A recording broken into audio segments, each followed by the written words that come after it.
Hi, I'm Chelsea and this is Sandy. We're interviewing Bobby and Jay. All right, what is your guys' decision-making process in terms of determining where the client's money is invested? We are investing basically in 3 different asset classes: stocks, bonds, and cash. So we're looking at interest rates and inflation and a number of other factors when we look at those. As an example, if interest rates are moving at a higher rate, money markets, or I guess you guys would call them CDs or checking accounts, the interest rates are going to go higher. So the higher the interest rates, the higher the probability we're going to have more money in that particular asset class. On the other hand, if you have a lot of inflation, meaning that when you get your money back at some time in the future, the money is going to have less purchasing power. And in that particular case, inflation is higher inflation can be a negative factor when you're looking at an asset class, especially if the present value or the principal value doesn't appreciate with the inflation. As an example, real estate. As you get inflation, real estate values tend to move up, where money in a checking account isn't going to move up because the value is guaranteed at a particular state. So looking at those 3 things, that would be an example with money markets, or with an example with bonds. As far as our economic outlook is, as you get higher interest rates, because the bond values stay the same and the interest rate stays the same, higher interest rates are negative when it comes to bonds. Higher inflation also is a negative when it comes to bonds, because when you get your money back in the future, you get the same money back. You put $10,000. A bond is basically where you're lending money to somebody for some period of time. So if the bond maturity is 20 years, you give them $10,000. They agree to pay you 3% interest rate for 20 years, and at the end of 20 years, they give you your money back. But you're getting today's money back. You're in the future, which means that if a car costs $20,000 in the future and today it's $10,000, when you get your $10,000 back, you're only going to be able to buy half a car.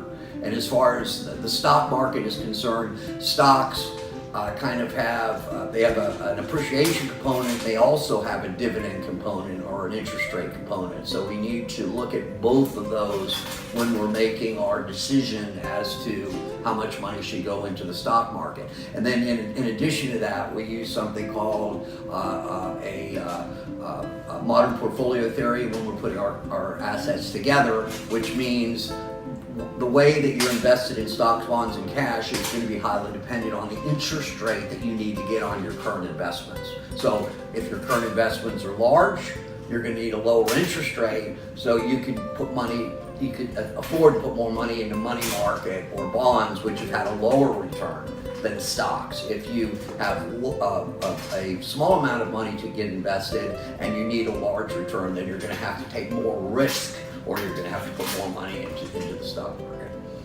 So what is your perspectives on the economy for both of you? Well, at this point in time, we think the economy is definitely getting stronger and stronger, with less regulation due to the current administration's pro-business outlook and pro-business environment. This really has transformed what we thought as a plow horse type of economy to more of a workhorse, more like a racehorse type of economy. At this point in time, we don't see any signs of an economic recession ahead. All the leading economic indicators, all but 2, are pointing towards robust growth throughout 2018. The economy hasn't had this growth rate since 2011. There are 2 laggards in the leading economic indicator, which is a predictor of market corrections and recessions, are stock prices and new building permits. But that was to be expected. As the first quarter, you saw a lot of nor'easters come through, which kind of puts a tamper on economic growth. And there was a recession due to the fact that we had a new Fed just inaugurated with Jerome Powell. He is a little bit more hawkish on interest rates, so instead of 3 rate hikes, there may be a 4th rate hike. Market really doesn't like that type of uncertainty, especially when 3 rate hikes are factored into stock market prices. Also, earnings at this point in time have continued to support market expansion, and that's great because now we're seeing the market being driven more by fundamentals than the Fed or the government, like with quantitative easing, which we just went through, with TARP programs that we just went through our recession. It's the investment of the market is more now investing 101, where fundamentals are coming back into play.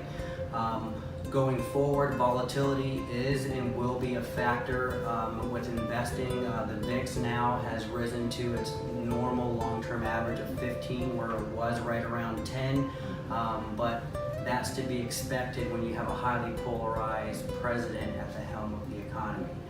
So our outlook and perspective going forward for 2018 and probably going to 2019 is we're going to see continued U.S. and global expansion for both economies and markets. That sounds fantastic. Has the demand for retirement planning increased or decreased or stayed the same over the years? Over the years, the demand has been going up, but the way that we service those clients has been quite a bit different.